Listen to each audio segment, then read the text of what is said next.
Hello छात्रों, कैसे हैं आप सब। उम्मीद है आप सब बहुत अच्छे होंगे।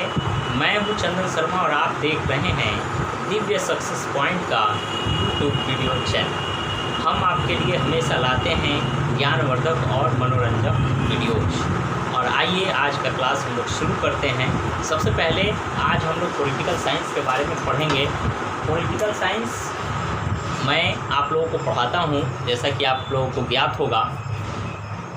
पॉलिटिकल साइंस के से संबंधित एक वीडियो मैं पहले भी डाल चुका हूं और आप इसी चैनल के प्लेलिस्ट में जाएं, GS फॉर पॉलिटिक्स साइंस लिखा होगा, वहां आप देख सकते हैं और उस वीडियो को समझें। उस वीडियो में केवल राजनीतिक शास्त्र क्या है, इसकी शुरुआत कब कैसे हुई थी, इसके ऐतिहासिक रेफरेंस क्या है, वो हमने बताया था। पॉलिटिकल साइंस के जनक कौन हैं और पॉलिटिकल साइंस के बारे में कुछ जो बेसिक चीज़ें हैं उसका परिचय, केवल अर्थ, परिभाषा और उसके क्षेत्र से संबंधित चीज़ों को और कूटनीति से संबंधित चीज़ों को हमने बताया था। आज हम लोग स्टार्ट करते हैं पॉलिटिकल साइंस को पढ़ना ऑफिशियली रूप से। सबसे पहले हम लोग जानेंगे पॉलिटिकल साइंस में जो सबसे महत्वपूर्ण जो चीज़ें हैं, वो ऐसे बहुत सारी चीज़ें हैं, लेकिन कॉन्स्टिट्यूशन यानी संविधान पढ़ना, संविधान चैप्टर बहुत ही महत्वपूर्ण और इम्पोर्टेंट है, क्योंकि हमारी जो शासन व्यवस्था है उसी संविधान के इर्द गिर्द घूमती है, उसी के अगल बगल परिधि में चक्कर काटती है। इसलिए उस संविधान के बारे में जानकारी रखना, वो संविधान कैसे बना, कब बना, है ना, उस संविधान को लागू कैसे किया गया, बनाने में कैसे लोग शामिल थे, वो क्या है, वो संविधान क्या बताना चाहता है, हमारा देश उससे किस तरह शासन संचालित कर रहा है, ये सारी चीज़ें हमें संविधान के अध्ययन से पता चलता है। आइए हम लोग उसी संविधान का चैप्टर शुरू करते हैं। सबसे पहले हम लोग आज जो टॉपिक उठाए हैं वो है कॉन्स्टिट्यूशन, मतलब संविधान, और दूसरा जो टॉपिक है वो है पॉलिटी, जिसको हम कहते हैं राज्य व्यवस्था। सबसे पहले छात्रों, कॉन्स्टिट्यूशन क्या है, व्हाट इज कॉन्स्टिट्यूशन, इसका जो है इंग्लिश में परिभाषा दिया हुआ है, it is a set of rules, it is a set of rules which is use to govern a country और स्टेट। किसी भी राज्य या देश पर जो शासन करने के लिए एक नियमों का संग्रह होता है उसको हम संविधान कहते हैं। इसका जब शाब्दिक अर्थ भी आप देखेंगे तो शाब्दिक अर्थ में भी देखेंगे सम जोड़ विधान आपको मिलेगा। सम का मतलब होता है बराबर और विधान का मतलब होता है नियम। ऐसे नियम जो सबके लिए बराबर हो उसे संविधान कहते हैं। ये तो इसका शाब्दिक परिभाषा हो गया और इसका जो है मेन परिभाषा हो गया। अब हम लोग देखते हैं कि क्या कोई भी देश बिना संविधान के शासन नहीं कर पाएगा? बिल्कुल नहीं कर पाएगा। किसी भी देश के शासन चलाने के लिए, किसी भी देश, राज्य, संस्था या किसी भी इंस्टीट्यूशनल बॉडी को चलाने के लिए उससे संबंधित नियम, कायदे, कानून, वसूल, तौर तरीके का होना नितांत आवश्यक है। अगर इन नियमों का अभाव है या ये नियम जैसे तैसे हैं, उसका सही से पालन भी अगर नहीं हो रहा है तो इंस्टीट्यूट, वो संस्था, वो देश, वो राज्य का अस्तित्व कदापि जो है कि ऐतिहासिक नहीं हो पाएगा, उसका पतन हो जाएगा। इसलिए कानून का होना, संविधान का होना बहुत अत्यंत आवश्यक है। बगैर संविधान के, बगैर कानून के आज तक कोई देश आगे नहीं बढ़ पाया है। इसलिए इसकी महत्ता कल भी जितनी थी आज भी उतनी है, आने वाले समय में भी उतनी रहेगी। आइए हम लोग जानते हैं संविधान के कुछ ऐतिहासिक रेफरेंस के बारे में। सबसे पहले हम आपको बता दें, हमारा देश वर्षों तक विदेशियों के हाथ रहा और हमारा शासन कभी डच, पुर्तगाल, फ्रांसीसी, कभी अंग्रेज़ों ने शासन किया। उसके बाद फाइनली जब हमारा देश आज़ाद हुआ 15 अगस्त 1947 को, 15 अगस्त 1947 को, आप ये डेट जो है बहुत ही प्रसिद्ध और लोकप्रिय डेट है, हर बच्चे के ज़ुबान पर आता है। 15 अगस्त 1947 को हमारा देश आज़ाद हुआ। उसके बाद हमने संविधान बनाने के दिशा में कदम उठाया। हालांकि इसके पहले ही कैबिनेट मिशन की स्थापना हो चुकी थी। 1946 के पहले ही संविधान निर्माण के क्षेत्र में बहुत सारे कदम उठाए जा चुके थे, लेकिन उसमें और गति लाने का काम देश आज़ादी के बाद हुआ और हमारा संविधान जो है 26 नवंबर 1949 को बनकर तैयार हो गया। ठीक है, लेकिन पारित हो गया, तैयार हो गया, एकदम पूर्ण रूप से रेडी हो गया। लेकिन इसे उस समय लागू नहीं किया गया। इसे लागू किया गया, जैसा कि आप लोग जानते हैं, 26 जनवरी 1950 को लागू किया गया, जब से हम गणतंत्र दिवस मनाते हैं। 1947 को स्वतंत्रता दिवस मनाई जाती है और 26 जनवरी 1950 को संविधान लागू होने की वजह से प्रत्येक 26 जनवरी को हम लोग गणतंत्र दिवस मनाते हैं। असल आज़ादी हम लोगों को इसी दिन मिली थी, समझिए, तो संप्रभुता हमने प्राप्त किया था, क्योंकि देश तो 15 अगस्त 1947 को आज़ाद हुआ था। अंग्रेज यहाँ से चले गए थे, लेकिन अंग्रेज की अंग्रेजियत, तो उसकी हुकूमत, उसकी शासन व्यवस्था के ही तहत हमारा देश कुछ सालों तक चलता रहा। तो भले राजनीतिक रूप से आज़ाद हुए, लेकिन संवैधानिक रूप से तो अंग्रेज़ों के हम गुलाम ही रहे ना। लेकिन जब हमारा अपना निर्मित, स्वनिर्मित संविधान जब बनकर तैयार हुआ, उसके अनुसार हमारे प्रतिनिधि चयनित होने लगे और शासन चलने लगा, तब जाकर हमें सच्ची आज़ादी मिली। इसलिए बहुत ही महत्वपूर्ण है इस दृष्टि से। और 26 नवंबर 1949 को जब बनकर तैयार हुआ तो इस दिन लागू नहीं हुआ। क्यों? इसके पीछे भी एक बहुत दिलचस्प वाक़या है कि 26 जनवरी 1930 को रावी नदी के तट के किनारे एक बहुत बड़ा सम्मेलन हुआ था, जिसमें पूर्ण स्वतंत्रता की मांग की गई थी। और उसी में जो है कि बाल गंगाधर तिलक ने नारा दिया था, स्वराज हमारा जन्मसिद्ध अधिकार है और मैं इसे लेकर रहूँगा। यह बहुत ही ऐतिहासिक दिन था, पूर्ण स्वतंत्रता की मांग की गई थी। ये इस प्रथम समझिए कि स्वतंत्रता संग्राम का ये ऐतिहासिक दिन था।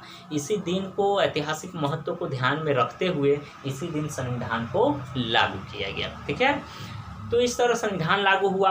अब आप लोगों में से बहुत सारे विद्यार्थी यह जानते होंगे कि संविधान को बनने में कितना वर्ष लगा, कितना समय लगा, तो 2 वर्ष 11 माह और 18 दिन। 2 वर्ष 11 माह और 18 दिन लगा, एक लंबा समय लगा, तब जाकर के हमारा संविधान बनकर तैयार हुआ। संविधान बनाने के लिए जो है कि बहुत प्रक्रियाओं से गुजरना पड़ा। इतना आसान नहीं था कि संविधान बन जाएगा। संविधान बनाने के लिए बहुत सारी प्रक्रियाओं से गुजरना पड़ा। सबसे पहले ग्राम स्तर पर, पंचायत स्तर पर, प्रखंड स्तर पर मीटिंग बुलाई गई, सदस्यों को चुना गया, जिला स्तर पर, राज्य स्तर पर, है ना। उसके बाद में केंद्रीय स्तर पर, राष्ट्रीय स्तर पर समिति बुलाई गई, जहाँ से उस समिति में 389 व्यक्ति थे। कितने व्यक्ति थे? जो समिति थी 389 व्यक्ति थे। और उस समिति में हर गांव, हर जगह, स्थान, क्षेत्र, धर्म, जाति, परंपरा, रीति रिवाज, यानी हमारे देश में जितनी भी विविधता हैं, जितनी भी डाइवर्सिटी है, उन सभी का प्रतिनिधित्व करने के लिए एक एक व्यक्ति को चुना गया था। इस तरह 389 व्यक्ति जो है अपने आप में पूर्ण भारत था। ठीक है, एकदम संपूर्ण भारत की एक शक्ति थी, एकदम लिटिल इंडिया था ये 389 व्यक्तियों की समिति। और उस समिति ने बहुत गहन विचार विमर्श के बाद संविधान बनाने का काम किया। उसमें हर एक व्यक्ति के विचारों का समन्वयन किया गया कि कैसा हमारे देश का संविधान कैसा होना चाहिए, किस किस तरह के चीज़ों का इसमें समावेश होना चाहिए, इन सभी चीज़ों पर ध्यान दिया गया, तब जाकर के हमारा संविधान बन पाया। इस संविधान को बनाने में सबसे अहम योगदान तो सभी लोगों का था, लेकिन जनक जो माने जाते हैं संविधान के, डॉक्टर भीमराव अम्बेडकर को माना जाता है। डॉक्टर BR अम्बेडकर ये नाम है, जो भारतीय संविधान के रचयिता हैं, जनक हैं, और ये हमारे स्वतंत्र भारत के प्रथम कानून मंत्री भी थे। ठीक है, याद रखना है। तो डॉक्टर भीमराव अम्बेडकर को जनक माना जाता है भारतीय संविधान का। इस तरह हमारा संविधान, तो ये डॉक्टर भीमराव अम्बेडकर ऐसे नहीं फट से संविधान फटाफट लिख दिया, इतना नहीं। 2 वर्ष 11 माह 18 दिन बहुत लंबा समय होता है। सीधे लिखना रहता है तो 10 दिन काफ़ी था, 50 दिन काफ़ी था, 2 महीने, साल, 6 महीना बहुत काफ़ी था। लेकिन इतना लंबे समय क्यों लिया गया? इसलिए लिया गया कि एक टिकाऊ, एक मजबूत, एक महत्वपूर्ण और एक ऐसा संविधान बनाना चाहिए कि ताकि सभी लोगों का यह संविधान बने, हर भारतीयों का अपना संविधान बने, हर लोगों के रीति रिवाजों का, विचारों का, पूरी विविधता का ख्याल रखा जाए, ऐसा संविधान बनना चाहिए। ठीक है, तो इसके लिए डॉक्टर भीमराव अम्बेडकर ने सबसे पहले 60 देशों का संविधान, है ना, 60 देशों का संविधान खुद से उन्होंने अध्ययन किया। किस किस संविधान में कौन कौन सी बातें अहम हैं, हर वो सारी चीज़ों में से कुछ कुछ चीज़ें ली गई। उसके अलावा भारत की परंपरा, रूढ़ी, यहाँ के राजा महाराजाओं का शासन, यहाँ के कल्चर, यहाँ की सांस्कृतिक, फिर अधिनियम 1935, नेहरू रिपोर्ट 1928, इन सभी बातों को समेट करके तब एक विस्तृत संविधान की संरचना प्रारूप समिति के द्वारा तय की गई कि ड्राफ्ट किया गया कि इस तरह का इस तरह का हमारा संविधान बनना चाहिए। उस प्रारूप समिति में कितने सदस्य थे, कमेंट करके हमें ज़रूर बताएं। और उस प्रारूप समिति के जो अध्यक्ष थे डॉक्टर भीमराव अम्बेडकर थे। उसके स्थायी सदस्य जो है संविधान सभा के स्थायी सदस्य डॉक्टर राजेंद्र प्रसाद थे, अस्थायी सदस्य डॉक्टर सच्चिदानंद सिन्हा थे। तो आगे हम लोग और भी जानेंगे। आपको हम बता दें प्रारूप समिति के सदस्यों की संख्या 7 थी, ठीक है। 6 सदस्य और थे और एक चेयरपर्सन थे। तो इस तरह हमारा संविधान बनकर तैयार हुआ। संविधान को बनाने में बहुत वक्त लगा और तब जाकर संविधान हमारा बना। अब आइए हम लोग बात करते हैं किसी भी देश का संविधान जो होता है वो कितने प्रकार का होता है, ठीक है। तो किसी भी देश का संविधान 2 तरह का होता है। कितने तरह का होता है? 2 तरह का होता है, ठीक है। एक होता है लिखित संविधान और दूसरा होता है अलिखित संविधान। अलिखित संविधान, इसको हम रिटेन कहते हैं, इसको हम अनरिटेन कहते हैं इंग्लिश में, ठीक है। लिखित और अलिखित। अब देखिए दोनों संविधान की अपनी विशेषता है। लिखित संविधान क्या है और लिखित संविधान क्या है।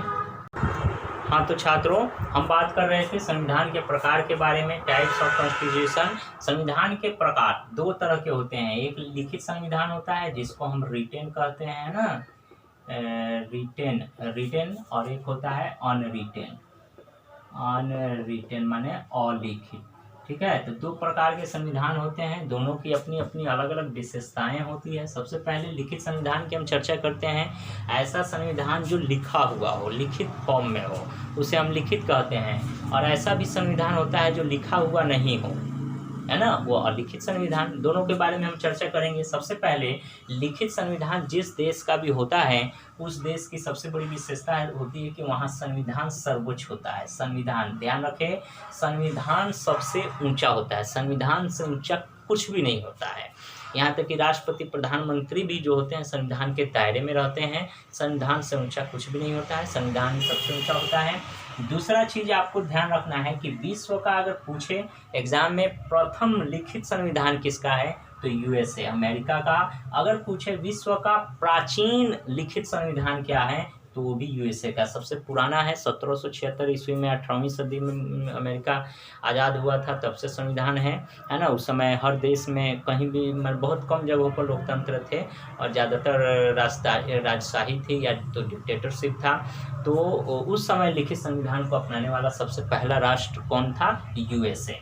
लेकिन अगर सवाल आए कि विश्व का सबसे बड़ा लिखित संविधान तो वो भारत आएगा आंसर, क्योंकि प्रथम पूछे तो भी यूएसए, प्राचीन पूछे तो भी यूएसए, लेकिन जब बड़ा पूछे तो यूएसए नहीं होगा, वहाँ भारत हो जाएगा। क्योंकि विश्व का सबसे बड़ा संविधान, बहुत ही बड़ा संविधान जो है कि भारत का है। इतना बड़ा है कि उसमें सारी चीज़ें समायोजित की गई है, कुछ भी चीज़ों को छोड़ा नहीं गया है।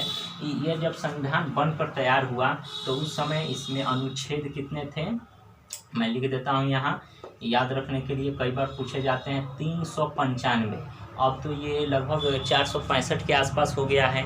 और उसके बाद में 395 अनुच्छेद थे और अनुसूचियाँ लगभग कितनी थी?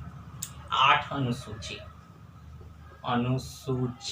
8 और भाग कितने थे? 22, ठीक है। ये उस समय का ये भाग है। अब जो है ये 395 के जगह पर संशोधन होते होते ये 465 पहुंच गया है और अनुसूची 8 के जगह पर अब 12 अनुसूची हो गई है, ठीक है।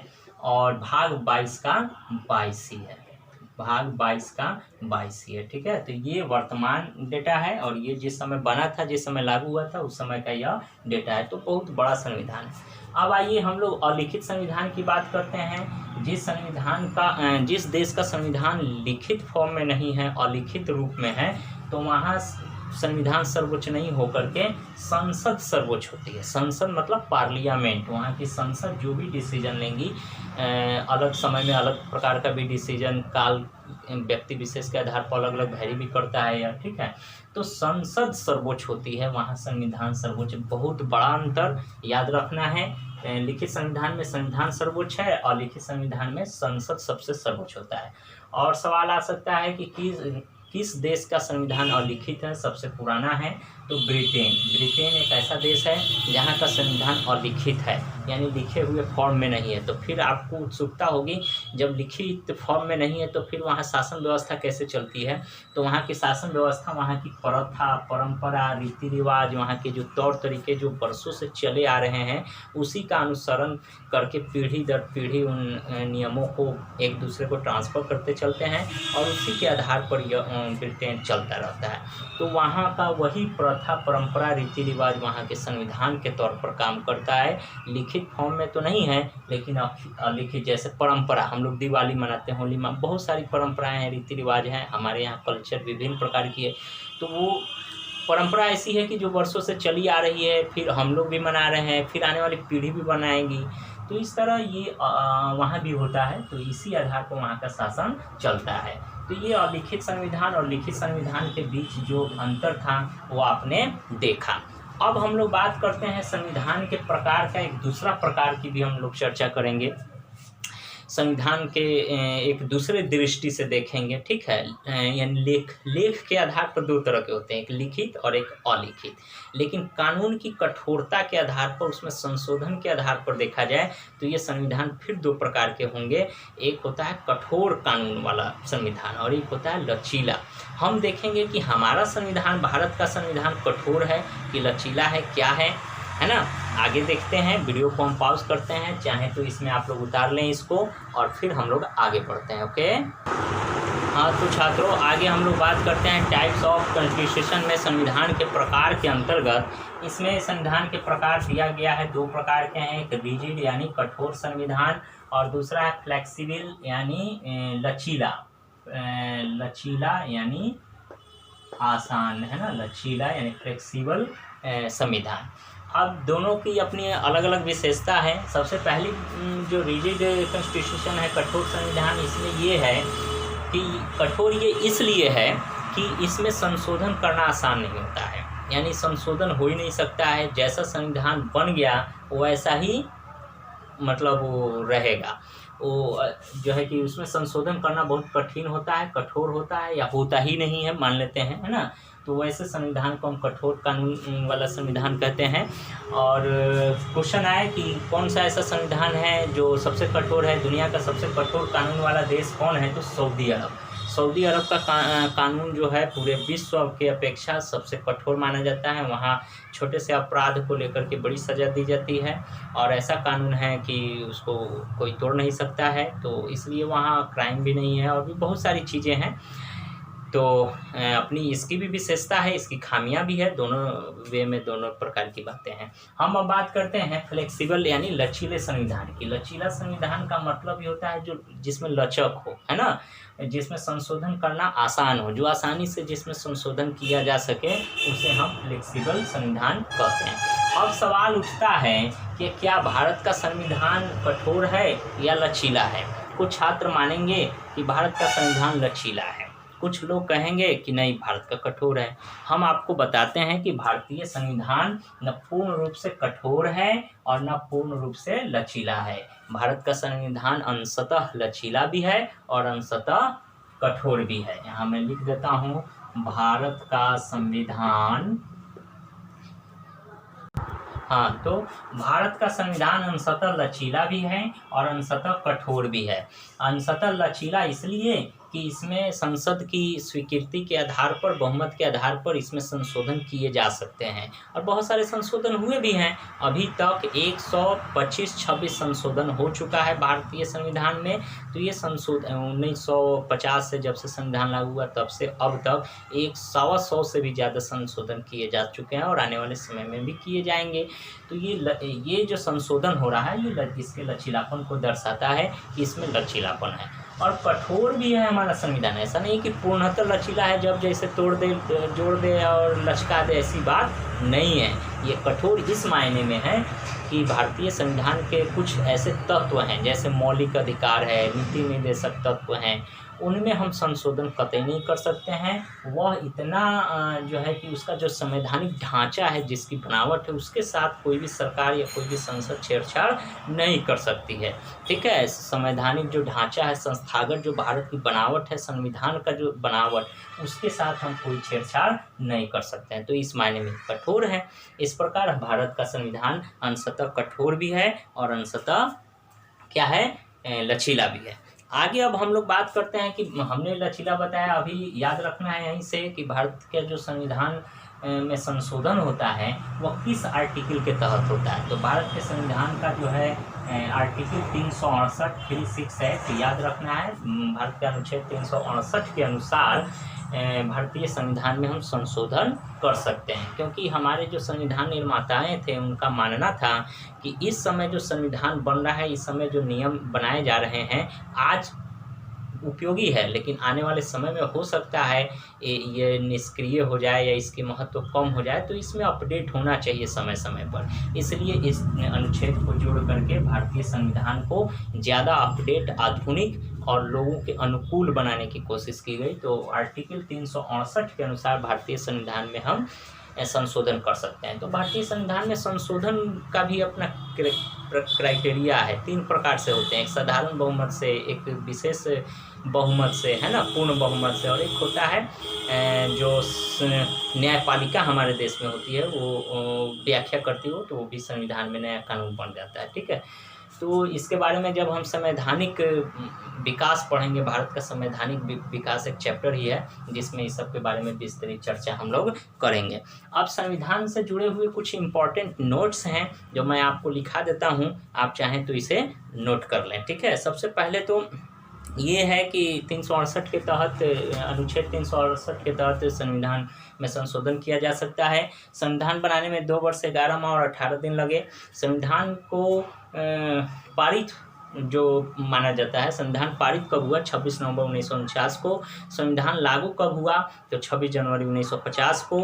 अब इसमें ये जानना है कि उस समय, जिस समय संविधान बना, तो उस समय 395 अनुच्छेद थे, है ना। उसके बाद में अनुसूची 8 थी और 22 भाग थे, लेकिन अब इसमें अनुच्छेद की संख्या 465 हो चुकी है, 12 अनुसूचियां हैं और 22 भाग है। अब इसमें समझना है कि कुछ समितियां हमारे देश में बनी हुई थी जो संविधान निर्माण का कार्य देख रेख कर, जैसे संविधान सभा, जिसमें सदस्यों की संख्या कितनी थी, 389, है ना, याद रखना है। और यही 389 लोग थे जो पहले आम चुनाव विजयी हुए थे, और यही लोग चुन करके जो है कि देश के कार्यभार को संभाले थे।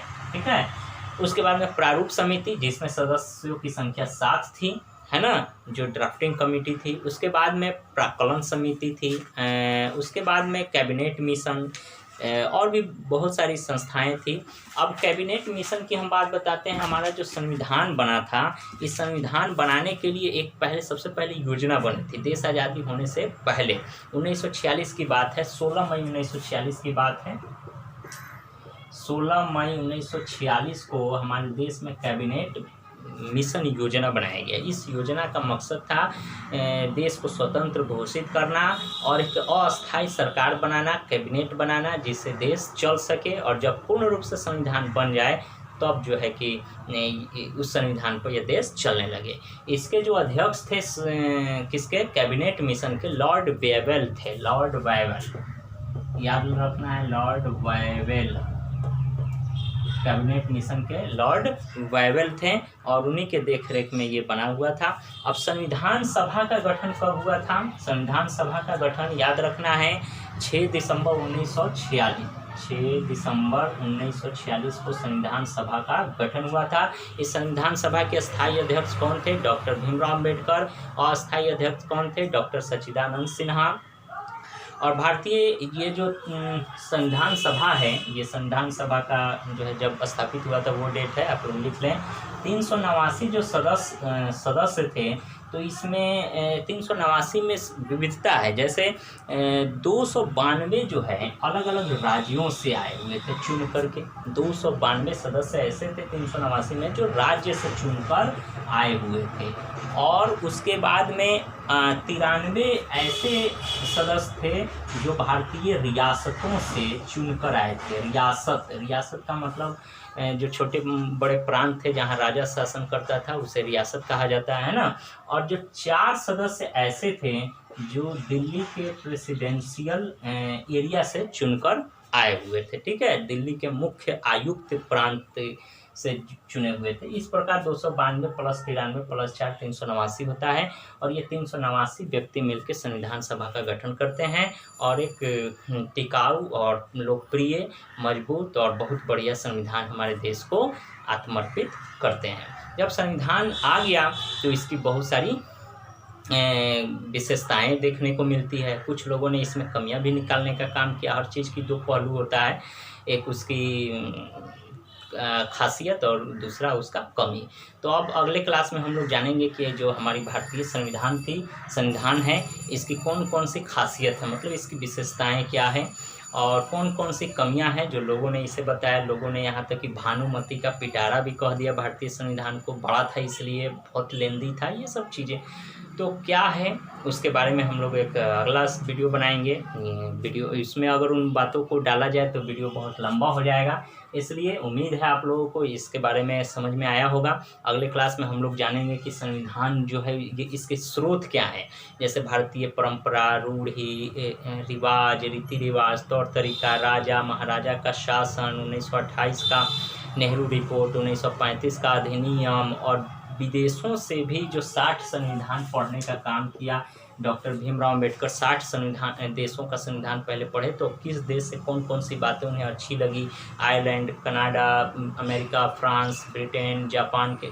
किस देश से कौन सा कानून लेकर के हमारे संविधान में समाविष्ट किया गया, उन सभी चीज़ों की हम चर्चा करेंगे। तब तक के लिए इतना ही रहने देते हैं। अंत तक देखने के लिए आप लोगों को तहे दिल से बहुत बहुत धन्यवाद। वीडियो अच्छा लगा हो तो लाइक, शेयर, कमेंट अवश्य करें। यदि आप चैनल पर नए हैं तो चैनल को सब्सक्राइब करें और अपने दोस्तों में इसे शेयर करें। तब तक के लिए हम आपसे विदा लेते हैं। जय हिंद, जय भारत छात्रों।